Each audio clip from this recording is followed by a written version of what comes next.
adlaw kaninyong tanan, magandang gabi sa inyong lahat.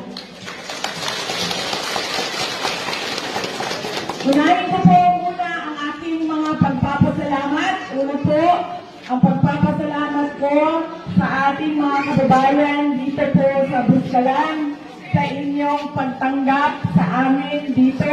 Pasensya na hindi kami nagsasabi na darating kami, pero ayaw namin na makaabala sa inyo at nagpapasalamat pa rin kami sa programa na inihanda ninyo para mag-welcome sa amin dito. Kasama ko po ang mga empleyado ng Office of the Vice President. Ang susunod ko po ay pagpapasalamat pa rin, galing po sa akin. Nagpapasalamat po ako sa kampanya ninyo, sa tulong ninyo, sa suporta ninyo at sa boto ninyo para sa akin noong halalan ng taong 2022. Maraming salamat po sa inyong lahat. Ang pangatlong pagpapasalamat po ay personal pa rin sa akin. Nagpapasalamat ako sa inyong suporta sa aking opisina, ang tanggapan ng pangalawang Pangulo ng Pilipinas. Maraming salamat po. At ang huling pagpapasalamat ay mula po sa aming pamilya, ang pamilya Duterte, na kahit galing po kami ng Mindanao, ay sinuportahan ninyo kami dito sa Northern Luzon, lalong-lalo na sa 6 na taon na administrasyon ni Pangulong Rodrigo Duterte. Maraming salamat po. Malaki ang utang na loob ng aming pamilya sa inyo, mga kababayan namin, sa pagkakataon na ibinibigay ninyo sa amin na makapaglingkod sa ating bayan. Kaya po, taus-puso po at hindi po maubos ang pagpapasalamat ng pamilya namin sa inyong lahat.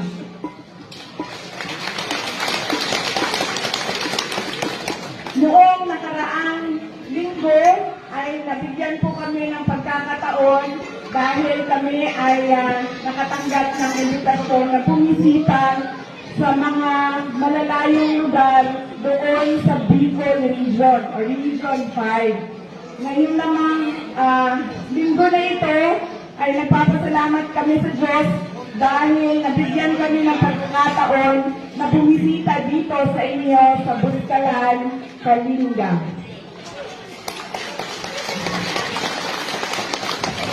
Mahaba po yung biyahe at malayo po yung biyahe namin. Kahapon po, galing kami sa San Juan, Mandaluyong, tapos ang biyahe kami papunta sa Isabela. Tumigil kami sa Santiago City.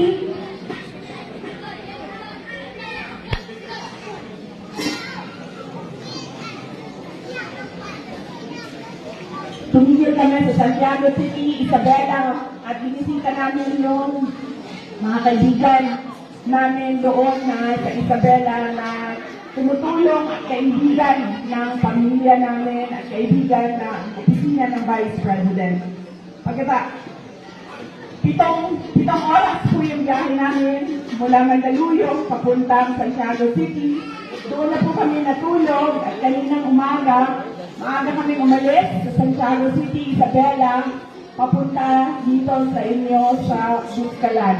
Dumating po kami, umalis kami sa Santiago City ng alas 5 ng umaga, dumating kami dito sa inyo alas 12 ng tanghali, 12 noon. At sobrang masaya ako dahil napakabait at tinanggap kami ng mga tiga-Buskalan. Masaya ako dahil nakita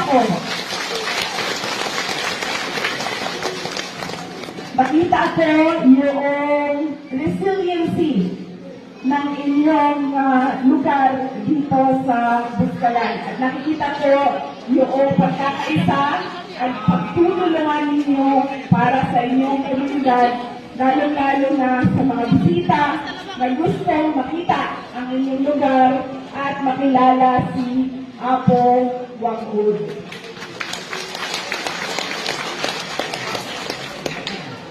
Alam, noong bago kami umalis sa Manila, nagpaalam ako sa nanay ko.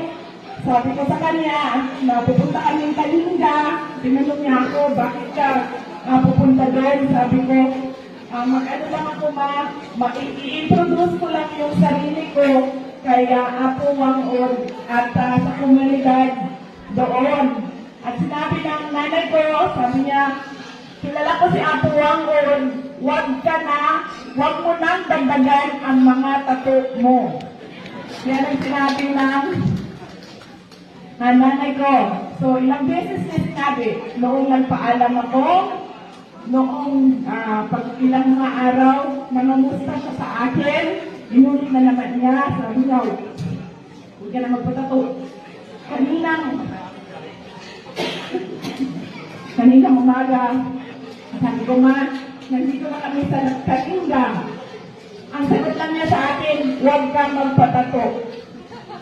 Pero kanina, hindi ako nakapila para magpatato. Sinusuportahan ko lang yung mga kasamahan namin na gustong magpatato dahil nga ayaw ko na hindi sundin ang sinasabi or utos ng nanay ko. Pero noong nakatatlong beses na si Apo Wang-on na halika, kailangan mo magpatato. Sabi ko sa kanya noong una, sabi ko, pasensya na. Sabi ng mama ko, huwag na daw dagdagan yung mga tato ko. Tapos, ulit naman siya, halika. Sabi ko, magpaalam muna ako. Magpaalam muna ako sa nanay ko. Nung pangatlo, sabi niya, halika. Sabi niya, itago lang natin para hindi makita ng nanay mo. Sa pang-apat, hindi na ako nakahindi dahil ang isang senior citizen na mismo ang apat na beses na nagsabi na tatuan kita. Kaya masaya din ako dahil meron din ako tulad ninyong lahat na tato ni Apo Wang-on. Maraming salamat po, Apo. At ang huling mensahe ko para sa inyong lahat ay mensahe ng edukasyon. Lahat po ng mga tiga dito sa Puskalan, gusto kong maintindihan ninyo na napakahalaga ng edukasyon sa buhay ng mga anak ninyo. Kami po doon sa Davao City,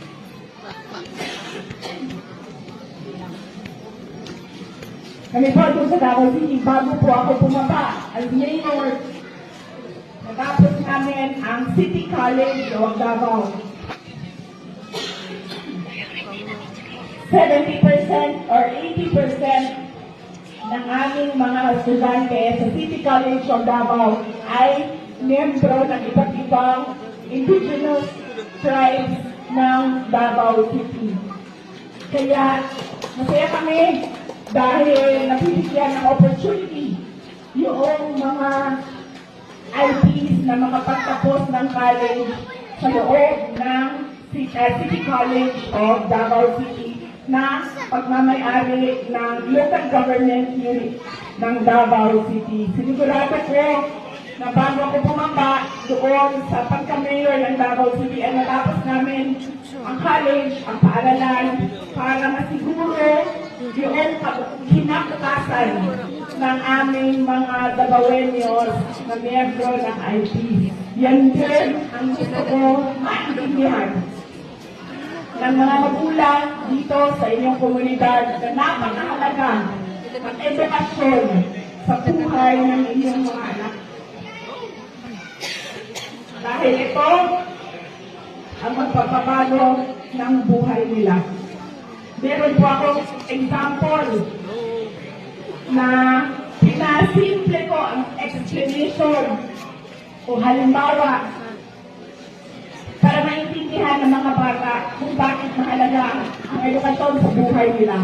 Kunwari ay, itong programa natin ngayong hapon na ito ay graduation natin lahat. Ito po ang ating mga honors, valedictorian, salutatorian, ang ating third honors, lahat po tayo gagraduate ng nursing. Graduate tayo lahat ng nursing. Nakapagtapos tayo ng nursing. Meron tayong isang classmate na galing sa may kaya na pamilya. Yung kanilang pamilya, may hardware, may pharmacy, may grocery, may piggery, walang problema ang pera. Pasok lang ng pasok sa negosyo ang pera. Ang anak nila, walang problema. Bayad ang tuition, may kinakain araw-araw, meron siyang mga gamit sa paaralan na kailangan niya. Meron tayong isang classmate galing sa pamilya na naghihirap. Ang kanyang tuition, inuutang ng mga magulang niya para mabayaran. Ang kanyang pagkain, minsan meron, minsan walang kain, pumapasok sa paaralan. Walang gamit, walang libro, nanghihiram lang sa mga classmates ng gamit sa paaralan at mga libro. Pero, sa araw na ito, ng graduation natin ng nursing, walang mayaman, walang mahirap. Bakit? Dahil pareho tayong lahat dito nakapagtapos ng nursing. Ibig sabihin, kung yung nakapagtapos na galing sa mahirap na pamilya, ay pareho na ang oportunidad niya na makapagtrabaho bilang nurse sa isang graduate na galing sa mahirap na pamilya. Pareho na silang pwede mag-apply sa hospital, pareho na sila pwede maging nurse. Wala nang mayaman, wala nang mahirap. Pareho na sila. Kaya napakahalaga na maintindihan yun ng ating mga anak. Yan ang magpapabago sa buhay. Ulitin ko, masaya ako na nakasama ko kayo ngayong gabi, kayong lahat ngayong gabi dito sa Buskalan at nagpapasalamat ako sa pagtanggap ninyo dito sa amin. Magandang gabi, maraming salamat sa inyong lahat.